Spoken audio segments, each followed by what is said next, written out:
Hola, muy buenas tardes. Soy Marina Cuellar y les doy la más cordial bienvenida a esta nueva actividad de la Feria Internacional del Libro Universitario en su modalidad virtual para esta controvertida emisión del año 2021 y que organiza la Universidad Veracruzana a través de la dirección editorial. Muy buenas tardes a todos. Y bueno, finalmente, hoy nos convoca la presentación del libro Línea Negra de la autora Jasmina Barrera, un libro cuya lectura es verdaderamente un placer. Este libro nos relata los meses del proceso de gestación de su pequeño hasta la etapa de la lactancia. Este libro está aderezado de destacados aspectos culturales, literarios y plásticos. Jasmina consigue exitosamente unirnos a las mujeres en el proyecto común de ser madres, de ser uno con el otro, una otra edad que es uno misma para siempre. Y bueno, para la presentación de este libro, la mecánica que seguiremos es conocer a nuestras colaboradoras, a quienes estarán conversando con nosotros y en principio quisiera saludar a Jasmina Barrera, autora de nuestro libro esta tarde, Línea Negra. La Filo Virtual te recibe, te da la bienvenida. Jasmina, muy buenas tardes. Muchas gracias, Marina. Muchas gracias a la Universidad Veracruzana y a Camila y a Raquel por estar acá. Muchas gracias, Jasmina. Gracias por el regalo de tu presencia y por el regalo de tu libro. Y bueno, para este placer delicioso de conversar el libro, tengo mucho gusto en dar la bienvenida a este foro a la escritora y editora Camila Kraus. Muy buenas tardes, Camila, bienvenida. Hola, ¿qué tal? Muy buenas tardes, gracias por la invitación. A ti por estar con la audiencia de la FILU virtual para su emisión 2021. Bueno, finalmente la doctora Raquel Velasco, que es investigadora del Instituto de Investigaciones Lingüístico-Literarias. Muy buenas tardes, Raquel. Gracias por conversar con nosotros. Muchas gracias por la invitación y muchas gracias por tener el placer de conversar sobre este fantástico libro. Es un fantástico libro. Muy bien, pues entonces quisiéramos pedirte, Camila, que inicies esta ronda de conversaciones.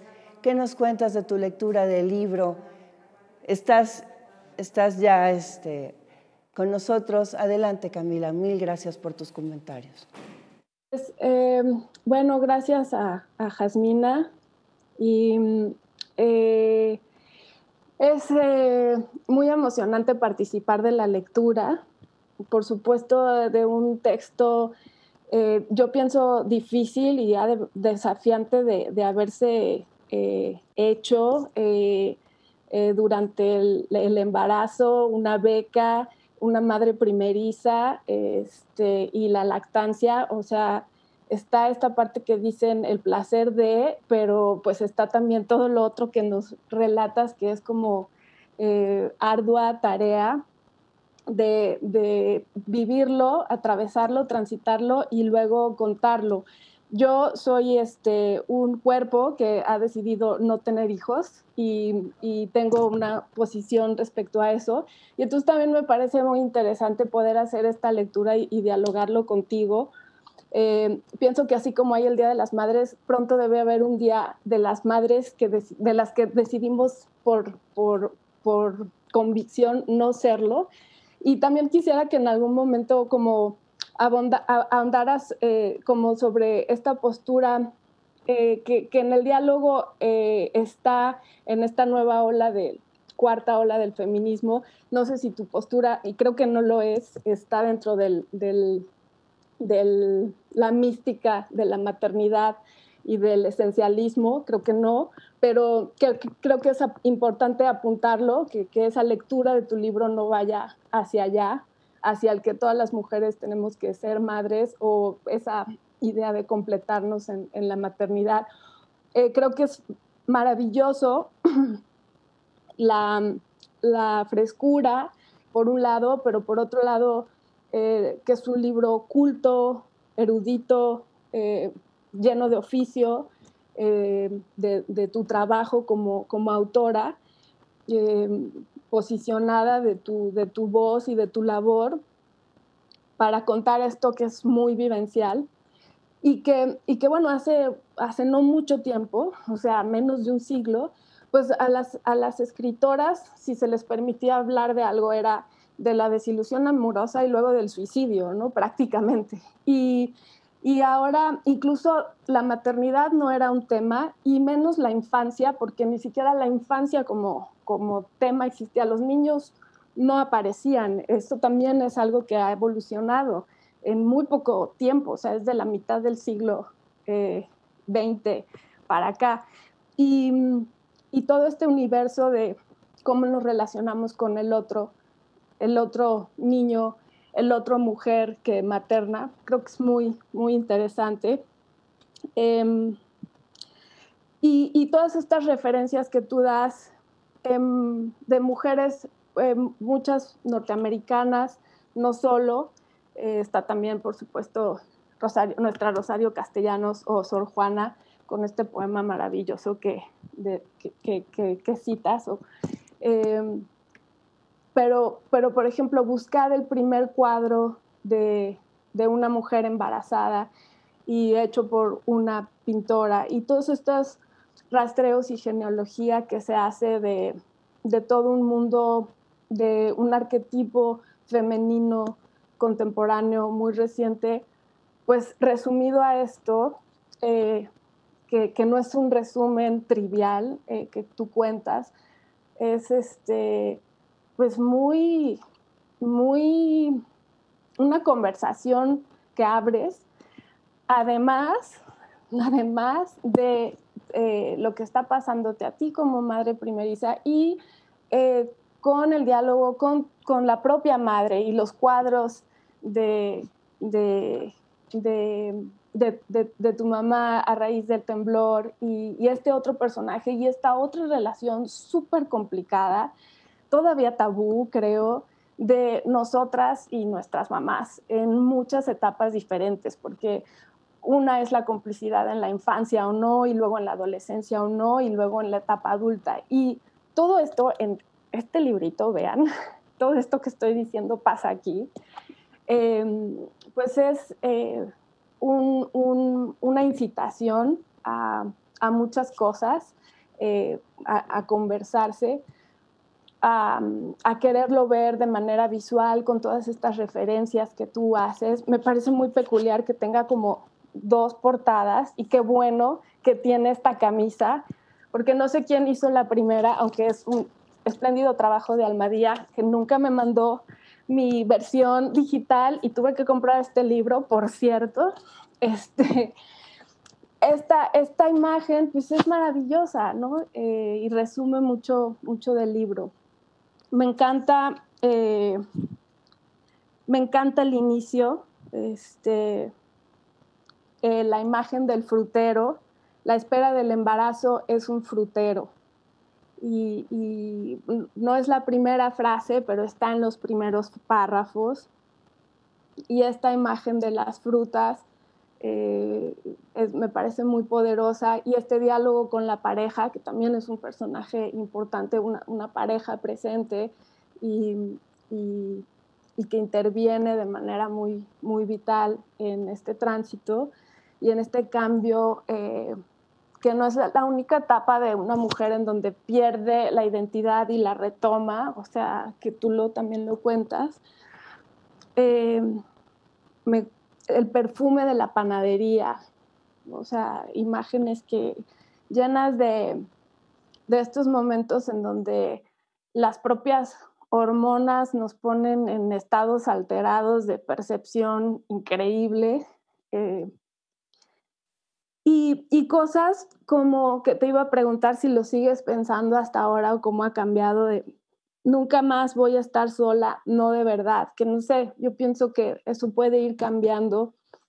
Claro, ahí está la presencia, la conexión con ese hijo que engendras, pero creo que también puede ir cambiando una afirmación tan contundente como esa. Y bueno, muchos pasajes que ya tú escogerás que nos quieres leer, que sería bonito escuchar de tu voz una parte, además de lo que nos quieras platicar. Quisiera agregar que también pensé en alguien que no está mencionada, en Jamaica Kincaid, que a mí me encanta y que creo que no ha sido suficientemente valorada, a veces mencionada para el Nobel y desoída por lo que ha hecho ella a nivel no solo narrativo, sino estructural con el lenguaje, en la autobiografía de mi madre, que es ficción y no es ficción, y desde el título es como un libro que a mí me parece fascinante, y ahí ella no está contando la gestación de un hijo en particular, pero sí de todo de todo lo que va a ser su tránsito para hacerse autora en parte, o sea, su salida de la isla y esta doble parir de las mujeres artistas o escritoras. Creo que tú convidas el parir y tu parir y es muy entrañable experiencia. Y también pensé en Ursula K. Le Guin, en este cuento. Ella habla en realidad de la abuela espacial, de a quién mandaría en realidad a poblar otra galaxia, y ella habla de una abuela, porque pienso que así como ahora podemos hablar más de otros temas y que resultan para los hombres o que hay que romper incluso dentro de la heteronormatividad, los estereotipos. Si antes era solo las desilusiones amorosas o la vida doméstica o el suicidio, y ahora puede ser la maternidad o las disidencias, pues la menopausia para Ursula K. Le Guin es casi el tema de ciencia ficción, y ojalá se extiendan esas conversaciones que en muchos siguen siendo tabú o romantizadas. Me gusta mucho que es un libro ligero, porque nos cuentas algo que fructificó de una manera maravillosa, y que no está romantizada esta experiencia. Pero creo que algo está en la conversación también en este momento polarizado sobre el tema, y me gustaría saber como tu postura al respecto. Y como última pregunta, ¿cuál crees que sea como tu diagnóstico de cuánto le queda a la autoficción como género o como posibilidades que ha sido muy explotado, o tú cuánto crees que puede dar más, o cómo encaminar la autoficción?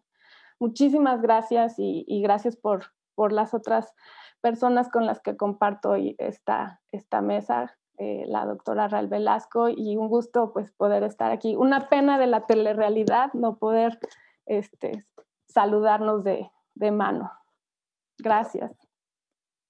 Gracias, Camila. Y bueno, muy interesantes tus puntos de vista. Gracias por compartirlos, gracias por estar con nosotros aún a la distancia. Y bueno, para nuestros lectores, quiero comentar, como ya había iniciado Camila, que este es un libro muy ligero, pero no es un libro simple. Es un libro delicioso que se resbala, que puedes leer muy fácilmente. Es de esos libros que puedes disfrutar de un tirón. Es un libro que tiene una extensión más o menos de 180 páginas y que tiene 4 partes fundamentales, ¿no? La primera de ellas se llama Imagen embarazada. Es una sección en lo que precisamente hace un extraordinario trabajo de la descripción de su imagen, de la imagen de estar encinta. Es muy interesante. Y esa primera parte da origen a la segunda, que se llama Línea Negra, que da nombre al volumen completo. La tercera parte es Algunas noches blancas y finalmente El árbol de nuestra carne.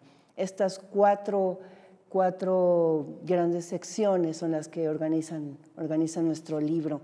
La estructura en términos generales para nuestros lectores y para invitarlos a que adquieran el libro y a que los disfruten es una estructura como en el flujo de la conciencia, pequeños párrafos que van intercalándose con otros, temáticamente, estructuralmente. Estos intercalamientos pueden ir hacia cuestiones históricas, anecdóticas, hacia las intimidades extraordinariamente hermosas y bien descritas de la autora. Pero bueno, para eso, una especialista en estructura, una especialista de la literatura, Raquel Velasco, buenas tardes, gracias por estar con nosotros, gracias por compartir tu lectura de Línea Negra. Adelante. Gracias, Marina, y pues estoy muy, muy contenta de estar en esta presentación por diferentes razones, ¿no? Primero, porque es un libro extraordinario que, como bien apunta Camila, desde un ejercicio de autoficción va recuperando como todas las filias de la autora, ¿no? De Jasmina. Me parece que una de ellas es el proceso de escritura casi de forma ensayística, ¿no? Ella es ensayista y se va notando en su construcción de la anécdota, de la novela en sí, este cuidado meticuloso por ir contando con todo detalle casi de dónde provienen las imágenes con las que está compartiendo un aspecto que parece extremadamente cotidiano y casi lugar común, como es la maternidad, pero que logra ubicarlo en el lugar extraordinario de lo que representa esta experiencia para cada mujer desde su aquí y ahora, ¿no? Y también en la particularidad de sus propios anhelos y frustraciones, de las propias expectativas que te haces sobre el embarazo, de los miedos que vas gestando junto con ese bebé que va creciendo, ¿no? Y todo ese terror y esa excitación que también te produce una aventura tan desconocida como es este territorio de la maternidad. Yo debo decir que iba compartiendo muchísimo la historia y creo que también esto es lo que consiguen los grandes ensayos. Pensaba cuando leía que se sentía un tono casi como el de Montaigne, ¿no? También de ir generando imágenes que hacen un clic con el otro y desde su propia expectativa o de sus propias experiencias puede ir reconstruyendo la anécdota. Yo pasé por una experiencia muy similar a la que va narrando Jasmina, porque tampoco esperaba embarazarme en medio del doctorado. Era una decisión, sí quería embarazarme, pero no tenía problemas para hacerlo y de pronto me vi embarazada a la mitad del doctorado, como sin ese tiempo para hacerlo, pero con ese deseo. Y entonces cuando la iba yo leyendo, iba reconociendo pues un poco esta idea de la interrupción, que es un factor que además va dándole forma a la novela, ¿no? La novela está contada por pequeños fragmentos que también van siendo los fragmentos de escritura y se va volviendo cada vez más fragmentaria. Esto va determinando la forma conforme el bebé nace, va creciendo, va teniendo diferentes necesidades hasta que de pronto se va llenando la narración del propio hijo, ¿no? Y me gusta mucho también, hablando de la estructura, cómo está llena de duplicaciones también, ¿no? Es decir, esta experiencia de ser madre, y sin duda es una cuestión muy singular que nos impacta de forma diferente a cada una, pero también es la cosa más ordinaria del mundo, ¿no? A todo mundo, a todas las mujeres les ha pasado, te tratan con una cotidianidad como si para todas fuera idéntico, ¿no? Y te vas llenando también de un montón de ruido que Jasmina va sabiendo transmitir, ese ruido que viene tanto de la información que nos llega de fuera, como también de las propias imaginaciones que hemos ido construyendo a partir de lo que hemos leído, de las escritoras con las que también hemos tenido una cercanía, las que nos invitan a pensar incluso las propias sensaciones desde otros lugares. Ella Jasmina tiene también aquí una muy fuerte presencia de la literatura anglosajona, ¿no? E incluso la forma, yo pensaba que iba a ir hacia una casi estética de lo extraño, ¿no? Que sí se da durante todo el proceso de gestación. Hay una idea casi de esta literatura fantástica clásica, ¿no?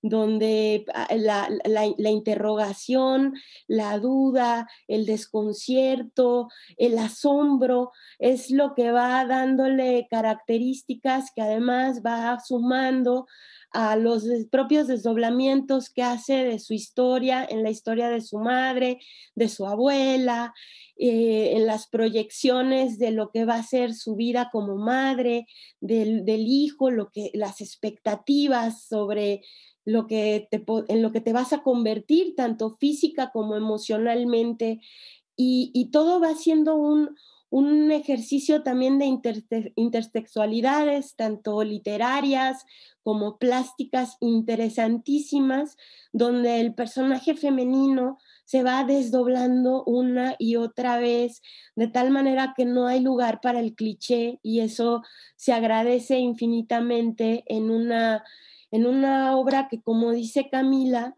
es capaz de también proyectar inquietudes, incluso de las mujeres que decididamente no han tomado otro camino para su ser femenino, que no tiene nada que ver con la maternidad, y hay una idea muy, muy respetuosa de cada una de las facetas, tanto de la pareja como de las relaciones de familia distintas y diferenciadas, que va abriendo el hecho de convertirse la pareja también en una familia, ¿no?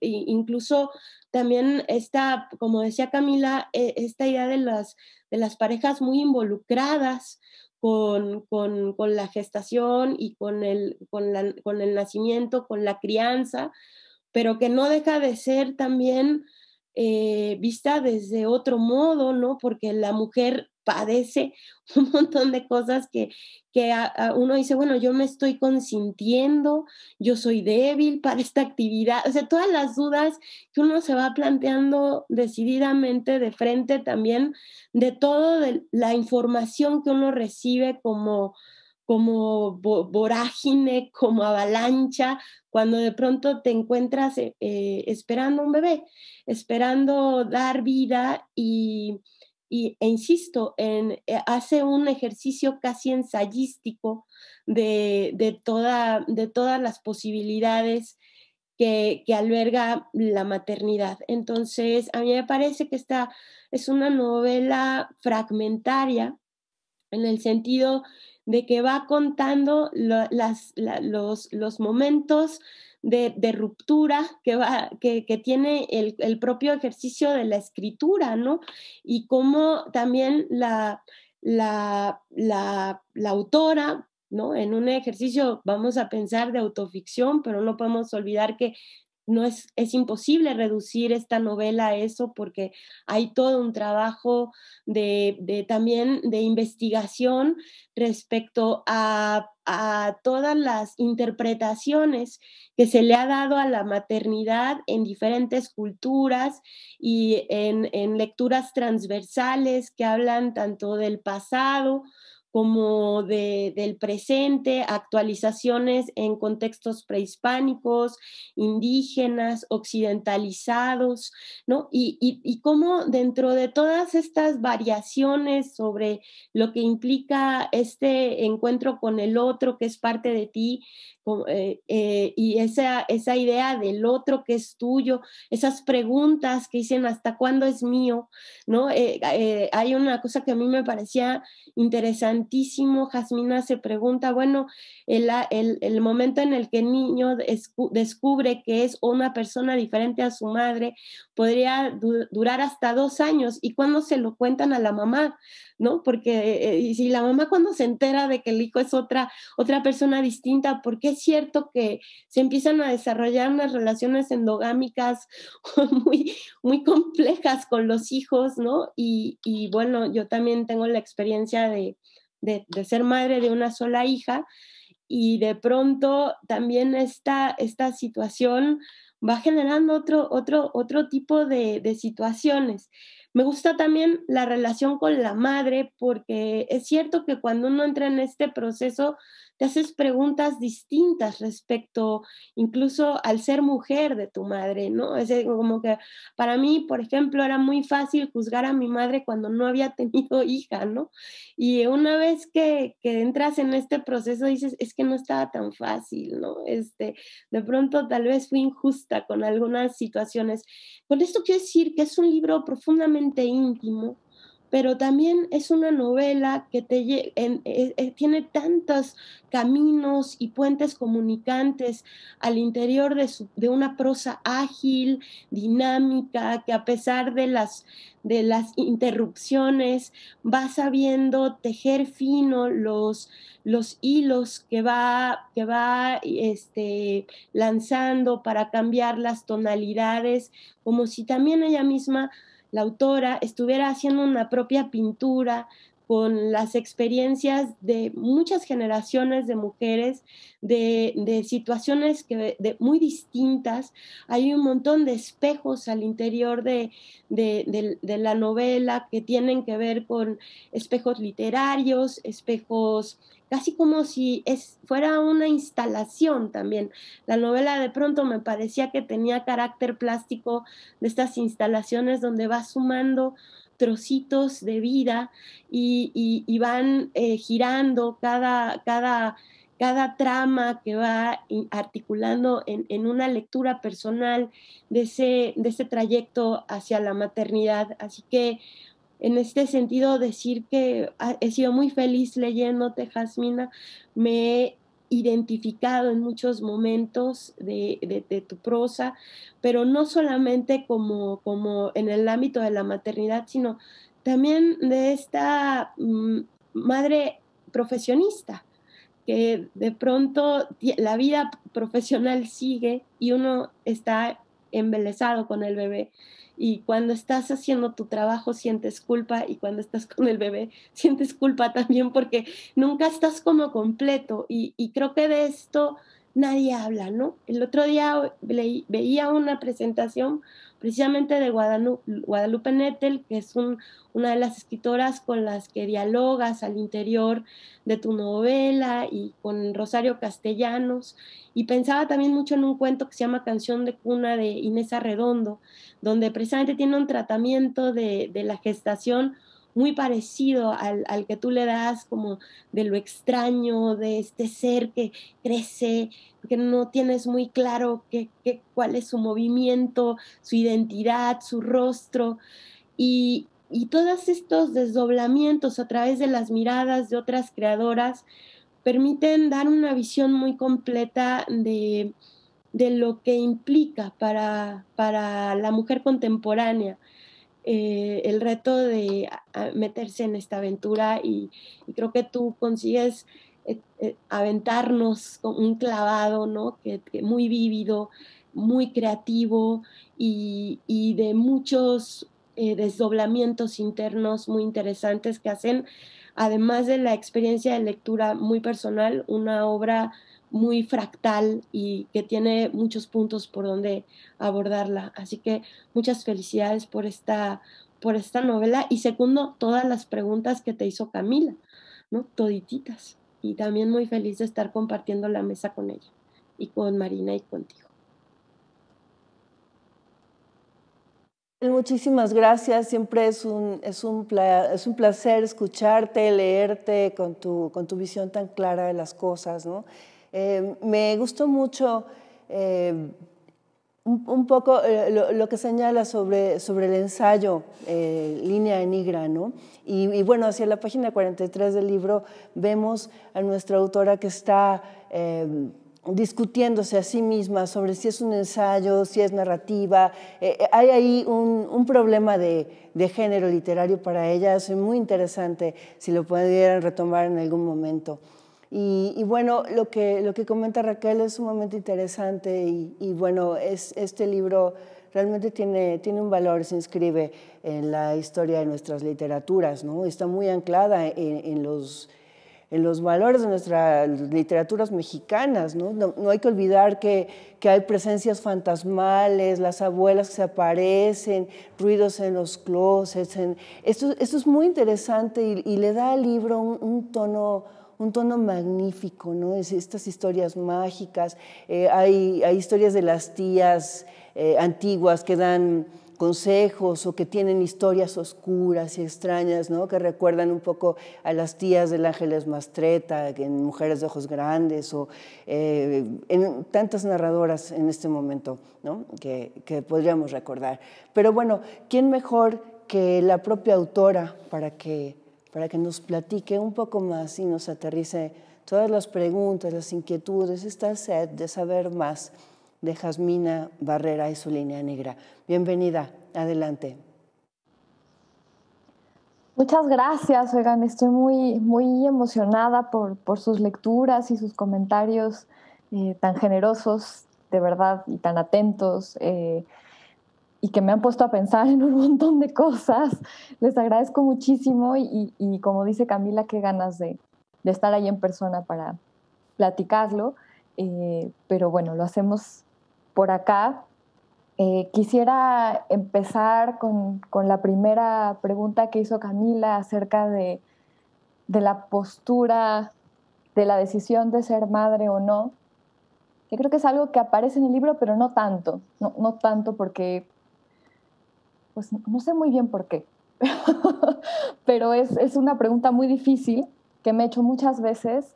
Y lo que hago en el libro es relatar mi decisión personal que tiene que ver con mi relación con mi pareja, con ese momento en el que lo conocí, me enamoré perdidamente de él y surgió esta posibilidad de tener un hijo como un proyecto conjunto, ¿no? Como un proyecto de equipo, de familia.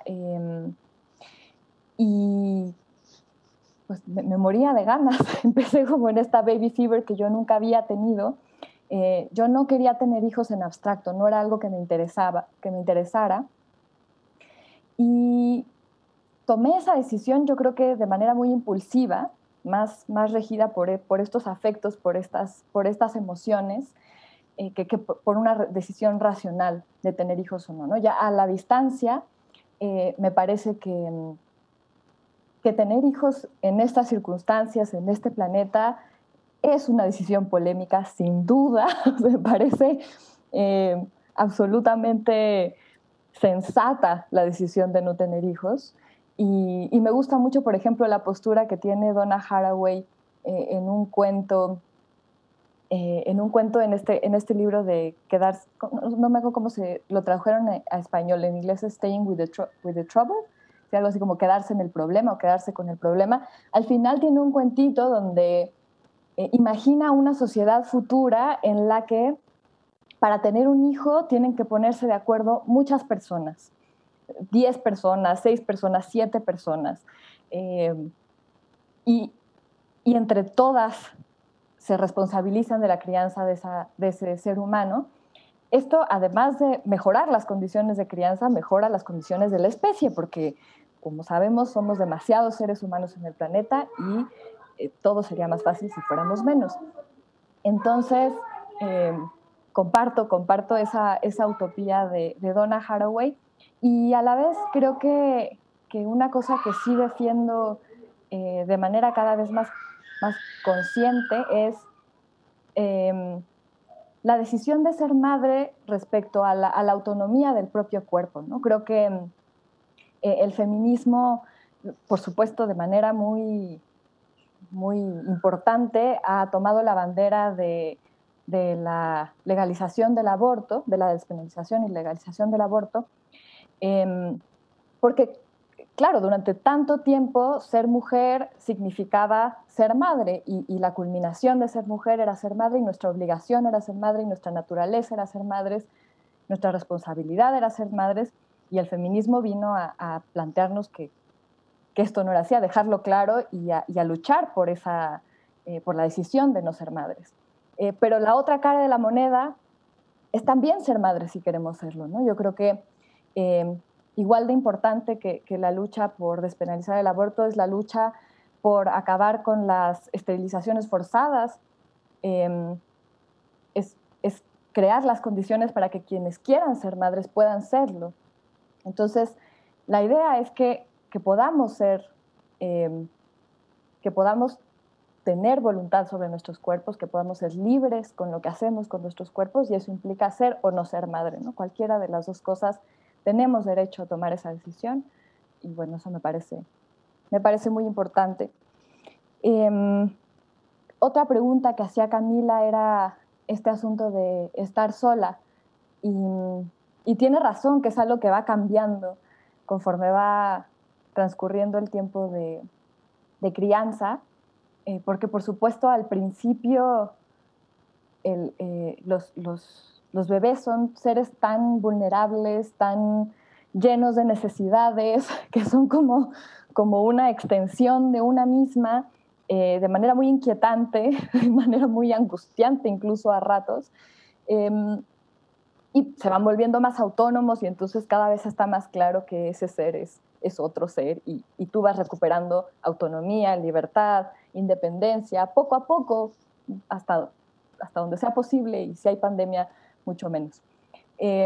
Pero sí creo que hay algo, por lo menos en mi caso, algo se transformó de manera absoluta respecto no solo a mi relación con mi hijo, sino a mi relación con casi todos los seres humanos.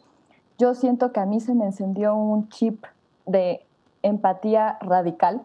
Escuchaba en un documental de Netflix que se llama Bebés, creo, Babies.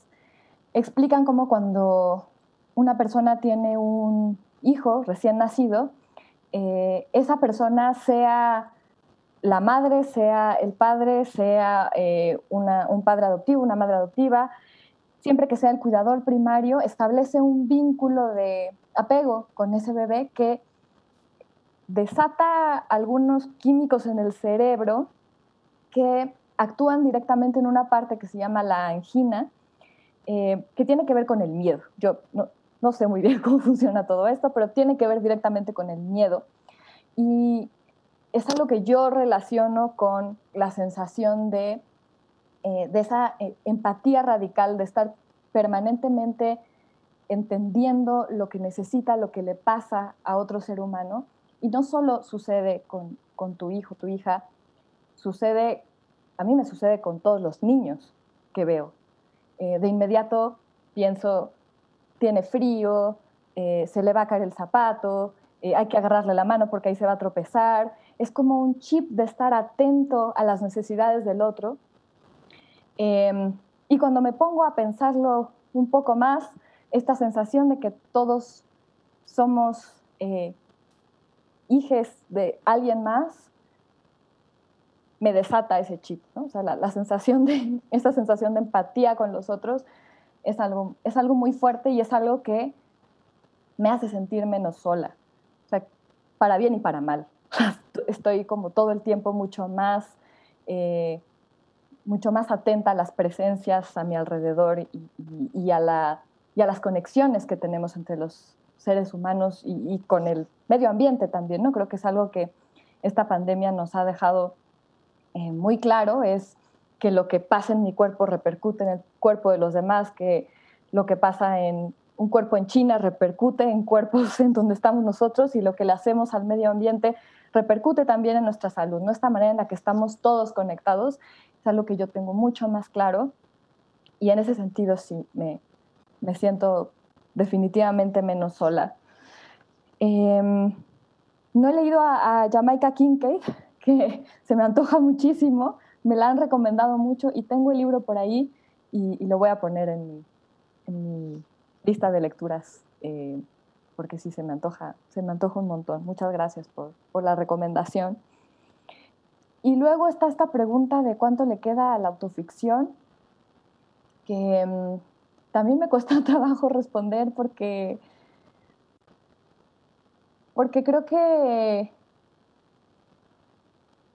la primera persona es una herramienta literaria que, bueno, ha estado ahí desde siempre, ¿no? Desde Séneca, desde Montaigne, por supuesto, y que me cuesta a mí mucho trabajo juzgar, porque creo que es como cualquier herramienta literaria, ¿no? Como que puede ser usada, o sea, que la pregunta está en el cómo, creo yo, ¿no? Cómo se utiliza esa primera persona, al igual que cómo se utiliza la tercera, cómo se utiliza el lenguaje lírico, cómo se utiliza la intertextualidad, cómo se utilizan tantos recursos que existen en la literatura.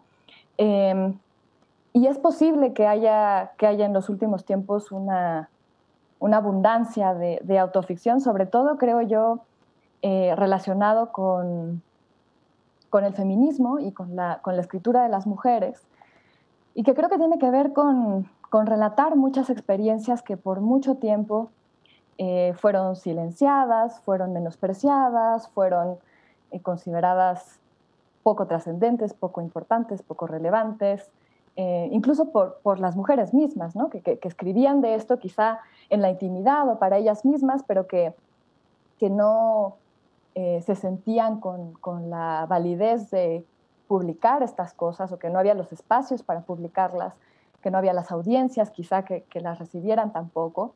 Y eso está cambiando, por supuesto, y tenemos últimamente un montón de editoras, editores dispuestos a darle espacio a estos materiales. El mercado también se dio cuenta de que a las lectoras les interpelaban estos temas, y bueno, no sé dónde leí el otro día, pero según una encuesta parece que el 70% de los lectores son lectoras. Entonces, por supuesto que eso también influye de manera económica en el asunto. Y creo que yo no diría que esto es ni bueno, es bueno en cierto sentido, porque, claro, se están destapando un montón de cosas que eran tabús, que eran estereotipos, que estaban prohibidas, etcétera, todo esto que hemos dicho, y de pronto encuentran el espacio. Y eso no significa que todo lo que salga a la luz va a ser bueno, tampoco significa que vaya a ser malo, ¿no? Y yo creo que eso está bien, que hay que darle espacio a todo tipo de textos, y si muchos vienen en primera persona, bueno, ya veremos qué quiere decir eso y cómo lo analizamos, pero no me atrevo a juzgarlo de manera negativa, ¿no? Creo que eso, para mí la primera persona es una herramienta y la pregunta está en el cómo usamos la primera persona. Y bueno, creo que son las preguntas que recuerdo hasta el momento, si se les ocurre alguna más. Muy bien, pues muchas gracias, Jasmina. Y bueno, sí, en esta discusión de la primera persona, la herramienta fundamental del ensayo, desde luego, está dando mucho que sentir, que ver, ¿no? Porque justamente ahora, y muchas gracias a nuestra audiencia que nos sigue en redes sociales y que está participando con nosotros. Precisamente le agradezco mucho a Alberto Berber, que dice lo siguiente: lo que comenta la doctora Raquel sobre el tono ensayístico de Línea Negra me parece muy acertado. Esa sensación tuve al leerlo. Bueno, precisamente de los últimos asuntos que comentamos ahora. Y también queremos agradecer mucho el comentario de Jackie Allen. Para mí, dice ella, fue muy grato leer a Jasmina Barrera y me identifiqué en varios momentos. Lo disfruté y también lo sufrí. Saludos a todas las invitadas. Y bueno, pues muchísimas gracias a quienes están haciendo comentarios y preguntas en las redes sociales. Pueden continuar aún cuando terminemos nuestro programa y los invitamos desde luego a entrar a la página filo.uv.mx. Esta plática quedará allí para visitarla después. Y bueno, finalmente queremos hacer un último recorrido de comentarios. Empezamos nuevamente con Camila, con la doctora Raquel y terminamos con nuestra autora para aprovechar estos últimos momentos que tenemos. Adelante, Camila, gracias por seguir con nosotros. Pues nada más agradecer. Muchas gracias, Jasmina, por tomarte el tiempo de seguir en este diálogo, por tu apertura y por el diálogo también con Raquel. Creo que es importante poder cruzar estas voces y puntos de vista de nuestra manera de entrarle al mundo, a la literatura, al dar vida de diferentes formas y al sortear los conflictos de la primera persona, sea en el teclado o sea en la calle, en el día a día. Así que muchas gracias y muchas gracias por invitarme a participar. A mí, yo insisto, me gustaría mucho, si hay tiempo, que leyeras un fragmentito de lo que a ti más te guste, porque yo creo que cada vez se pierde más escuchar al autor en voz del autor y es terrible que eso suceda. Y si hubiera tiempo, que nos leyeras 2, 3 parafitos, a mí me encantaría, salvo lo que comenten las demás. Muchísimas gracias y felicidades. Muchas gracias, Camila, y desde luego que sería un verdadero regalo para nosotros y para nuestra audiencia que la autora nos pudiera leer con su voz algún fragmento de su obra, así que búscala, por favor. Mientras tanto, queremos invitarte nuevamente, doctora. Adelante.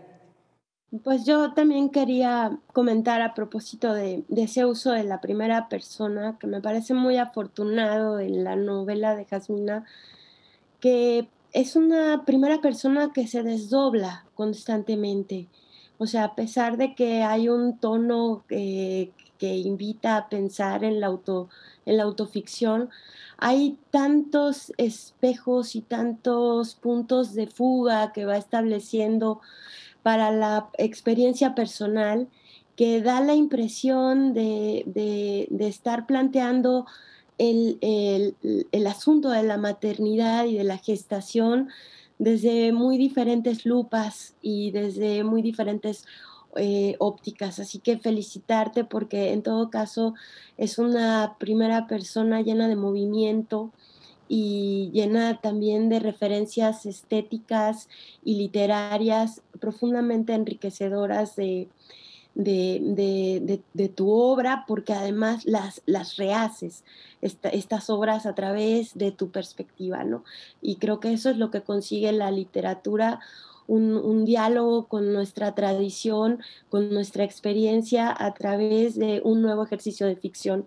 Así que muchísimas felicidades, Jasmina, y sí, será un privilegio oírte. Muchas gracias, Raquel, y bueno, nos quedamos entonces con la autora, con su voz, con esta línea negra. Adelante. Muchas gracias, oigan, fue un gusto enorme hablar con ustedes y ojalá nos volvamos a encontrar en persona pronto. Bueno, voy a leer un fragmentito que es el que casi siempre leo, que me gusta mucho, que dice: la primera vez que mi madre fue reconocida por la crítica fue gracias a una serie de pinturas abstractas de gran formato cuyo tema central era el color rojo. Yo tenía 3 o 4 años, pero justo en esa época de éxito decidió comenzar una nueva serie, un homenaje al pintor... Ay, espérenme, estoy leyendo la versión corregida. Bueno, esperen, voy a buscar dónde estaba el correcto.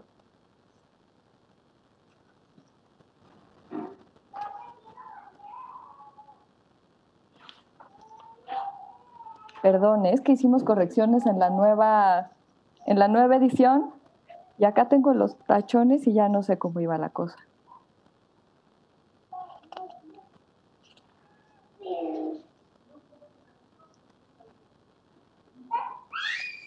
Bueno, les voy a leer otro distinto. Dice: estoy leyendo sobre Rita Cristina. esas que vivieron solo 5 meses. Compartían una vagina y 2 piernas, pero cada una tenía su propia cabeza.